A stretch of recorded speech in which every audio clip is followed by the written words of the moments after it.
Halo semua, perkenalkan nama saya Maftuhatun Nikmah, NIM C441700428.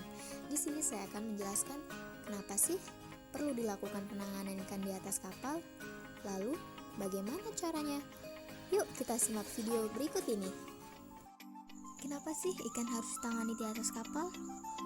Tentu saja hal ini dilakukan untuk menjaga mutu ikan agar tetap bagus saat sampai ke tangan konsumen. Ikan merupakan komoditas yang mudah rusak mutunya. Mutu ikan berkaitan dengan kesegaran ikan. Semakin segar ikan, maka semakin baik mutu ikan tersebut, sehingga diperlukan penanganan yang tepat agar mutu ikan terjaga saat berada di atas kapal. Menurut Nurjanak et al. 2011, penanganan ikan di atas kapal harus menggunakan prinsip C3K, Clean, Careful, Cold, and Quick, di mana ikan harus ditangani dengan bersih, hati-hati, menggunakan suhu dingin, dan dilakukan dengan cepat.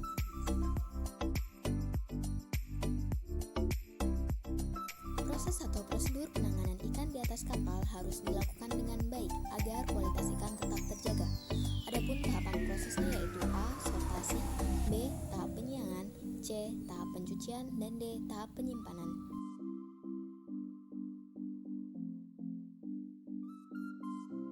Sortasi. Sebelum proses ini dilakukan, alangkah baiknya benda-benda yang bersentuhan dengan ikan dibersihkan terlebih dahulu. Hal ini dilakukan agar resiko ikan terkena kontaminan dapat dihindarkan. Proses penyortiran dilakukan dengan memisahkan ikan berdasarkan jenis dan atau ukuran ikan. Setelah ikan disortir, ikan ditempatkan dalam wadah yang terpisah. Tahap penyiangan. Tahap penyiangan dilakukan pada hasil tangkapan berukuran besar. Penyiangan dilakukan dengan membuang insang dan isi perut ikan untuk menghambat proses pembusukan. Selanjutnya, tahap pencucian. Tahap pencucian ikan dilakukan agar saat disimpan, ikan dalam kondisi bersih setelah disiangi. Tahap penyimpanan. Tahap penyimpanan dilakukan dengan menggunakan besar menggunakan refrigerated seawater. Proses penyimpanan ikan menggunakan suhu rendah bertujuan untuk menghambat proses kimia dan pertumbuhan mikroorganisme yang menyebabkan kerusakan pada ikan. Menurut Ilyas 1983, terdapat hubungan antara aktivitas bakteri terhadap mutu ikan pada kisaran suhu yang berbeda yang dijelaskan dalam tabel di bawah ini.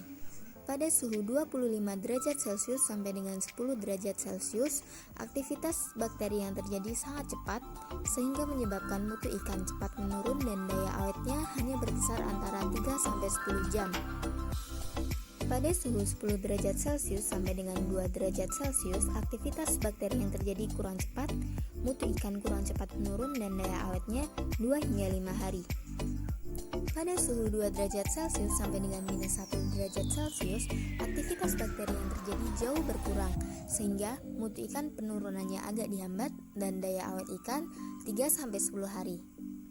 Pada suhu minus 1 derajat Celcius, aktivitas bakteri dapat ditekan. Sebagai ikan basah, penurunan suhu minimum sehingga daya awet ikan berkisar antara 5 sampai 20 hari. Pada suhu minus 2 derajat Celcius sampai dengan minus 10 derajat Celcius, aktivitas bakteri ditekan menjadi tidak aktif sehingga penurunan mutu yang terjadi minimum dan daya awet ikan bisa mencapai 7 sampai 30 hari.